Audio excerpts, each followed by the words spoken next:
Hi. So రైల్వేలో అప్రెంటిస్‌షిప్‌కి ఎవరైతే apply చేసుకున్నారో అందులో దాదాపు 5,041 మంది క్యాండిడేట్స్‌ని షార్ట్ లిస్ట్ చేయడం జరిగింది. ఇందులో మనకి 4,023 మెంబర్స్ వచ్చేసి మెయిన్ లిస్టు. అలాగే 1,018 మెంబర్స్ వచ్చేసి waiting list. That means stand by list ప్రొవిజనల్‌గా డాక్యుమెంట్ వెరిఫికేషన్ కోసం పిలవడం జరిగిందనమాట. ఇదంతా కూడా మీరు ఆర్ఆర్‌సీ సికింద్రాబాద్ వెబ్‌సైట్‌లో చూడొచ్చు. సో దీనిలో ఇంకేమిచ్చాడంటే ఎవరైతే ఈ షార్ట్ లిస్ట్ చేసిన క్యాండిడేట్స్ ఎవరైతే ఉన్నారో డాక్యుమెంట్ వెరిఫికేషన్ కోసం వీళ్ళకి 5 రోజులు ఇవ్వడం జరిగింది.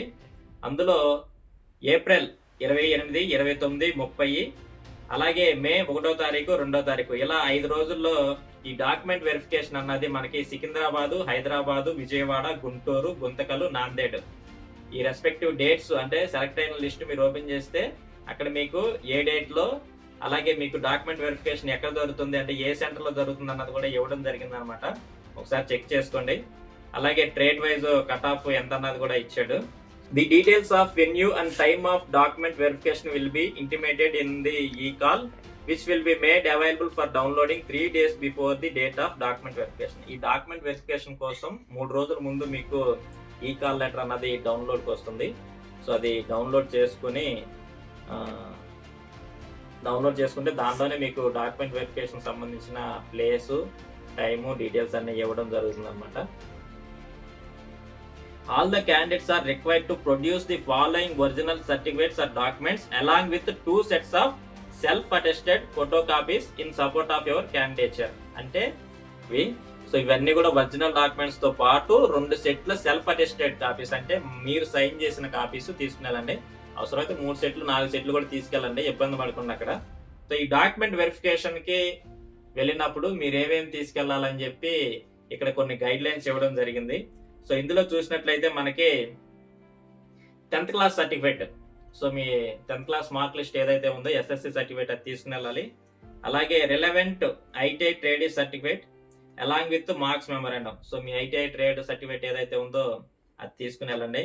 అలాగే కమ్యూనిటీ సర్టిఫికేట్, ఇప్పుడు community certificate if candidates belongs to SC, ST, OBC, EWS community. So ఎవరైతే ఎస్సీ, ఎస్టీ, ఓబీసీ, ఈడబ్ల్యూఎస్ కి సంబంధించిన వాళ్ళు ఉన్నారో కమ్యూనిటీ సర్టిఫికేట్ తీసుకుని వెళ్ళాలి. అలాగే candidates belongs to OBC non creamy layer should produce original community certificate in the prescribed format. So వాళ్ళు ఇచ్చిన ఫార్మాట్ ప్రకారం. అలాగే should not be older than 3 years అంటే 3 years కి ఎక్కువ అవ్వకుండా, అంటే ఎర్లియర్ గా 3 years లోపు చేయించిన ఈ non creamy layer OBC certificate ఏదైతే ఉందో అది ప్రొడ్యూస్ చేయాలని చెప్తున్నాడు. అలాగే ఫిజికల్లీ హ్యాండిక్యాప్డ్ సర్టిఫికేట్ అదొకటి మీరు ప్రొడ్యూస్ చేయాల్సి ఉంటుంది, ఎవరైతే పీడబ్ల్యూడీ కేటగిరీని క్లెయిమ్ చేయాలనుకుంటున్నారో వాళ్ళు. అలాగే ఎక్స్ సర్వీస్ మ్యాన్ రిజర్వేషన్ పొందదలిచిన వాళ్ళు ఈ ఎక్స్ సర్వీస్ మ్యాన్ ఏదైతే ఉందో సర్వీస్ సర్టిఫికేట్ లేదా డిశ్చార్జ్ సర్టిఫికేట్ అన్నది ప్రొడ్యూస్ చేయాల్సి ఉంటుంది. అలాగే medical certificate format enclosed with the call letter. ఈ కాల్ లెటర్ లో మీకు ఏదైతే మెయిల్ చేశారు కదా అందులో ఉన్న ఈ మెడికల్ సర్టిఫికేట్ ఏదైతే ఉందో అదొకటి పూర్తి చేసి తీసుకురావాల్సి ఉంటుంది. అంటే దానిలో ఏమి ఇచ్చాడో చూడండి. సో డాక్టర్ నాకు తెలిసి మెడికల్ ఎవరైనా గవర్నమెంట్ డాక్టరా లేదంటే ప్రైవేట్ దా సంథింగ్ ఏదో దానిలో కూడా గైడ్ లైన్స్ ఉంటాయి. సో ఈ మెడికల్ సర్టిఫికేట్ ఒకటి మీరు డాక్యుమెంట్ వెరిఫికేషన్ వచ్చినప్పుడు ప్రొడ్యూస్ చేయాల్సి ఉంటుంది. అలాగే 2 recent పాస్పోర్ట్ సైజ్ ఫోటోగ్రాఫ్ తీసుకురమ్మంటున్నాడు. సో తీసుకెళ్ళండి, ఒక 4-5 ఫొటోస్ తీసుకెళ్ళండి, మరి 2 తీసుకెళ్ళొద్దు. అలాగే candidate has to register in RDAT portal and provide registration number. ఈ ఆర్డిఏటి పోర్టల్లోకి వెళ్ళి మీరు రిజిస్టర్ చేసుకుని ఆ రిజిస్ట్రేషన్ నెంబరు అలాగే మీరు మీ ప్రొఫైల్ ఏదైతే ఉందో అది డౌన్లోడ్ చేసుకుని తీసుకుని వెళ్లాల్సి ఉంటుంది అనమాట. సో ఇది మళ్ళొకసారి చూస్తున్నాను. Candidate has to register in RDAT portal and provide registration number with a copy of the same on the date of document verification and candidate has to complete his profile details on NPAS portal of RDAT site. Following which candidates cannot be considered. So ఇది తీసుకుని వెళ్ళకపోతే మాత్రం మీరు మిమ్మల్ని select చేయరన్నమాట. So జాగ్రత్తగా చూసుకోండి. అలాగే while due care has been taken in preparing results RRCSC railway reserves the right to make amendments at any stage. So RRC Secunderabad వాళ్ళకి లెటర్ కూడా ఏమైనా చేంజెస్ చేయడానికి రైట్స్ ఉన్నాయని చెప్తుంది.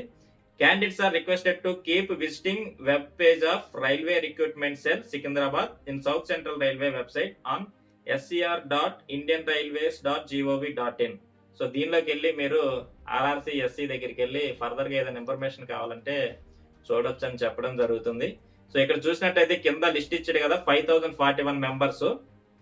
ఇందులో మనకి ID number, application number, trade call for document verification అంటే AC mechanic తీసుకున్నారా, డీజిల్ మెకానిక్ తీసుకున్నారా, అలాగే ఆ తర్వాత నేము, తర్వాత మెయిన్ లిస్ట్లో ఉన్నారా లేదంటే waiting list, that means stand by లిస్ట్లో ఉన్నారా, అలాగే place of DV Secunderabad, Nanded, Guntakal, అలాగే డీవీ డేట్ 28వ తారీఖు, 28 ఏప్రిల్, 29 ఏప్రిల్, 1 మేనా. సో ఇలా ఇవ్వడం జరిగిందనమాట. సో పైన ఏవైతే డాక్యుమెంట్స్ చెప్పాడో అవన్నీ తీసుకుని వెళ్ళండి. ఒక 4 ఫోటోలు ఎక్స్ట్రా తీసుకుని వెళ్ళండి. అలాగే ఇందులో 2 సెట్లు జిరాక్స్లు కూడా తీసుకురమ్మని చెప్పాడన్నమాట. ఇక్కడ చూడండి ఇవి. సో ఇవన్నీ కూడా ఒరిజినల్ డాక్యుమెంట్స్ తో పాటు 2 సెట్ల సెల్ఫ్ అటెస్టెడ్ కాపీస్ అంటే మీరు సైన్ చేసిన కాపీస్ తీసుకుని వెళ్ళండి. అవసరమైతే 3 సెట్లు 4 సెట్లు కూడా తీసుకెళ్ళండి, ఇబ్బంది పడకుండా అక్కడ.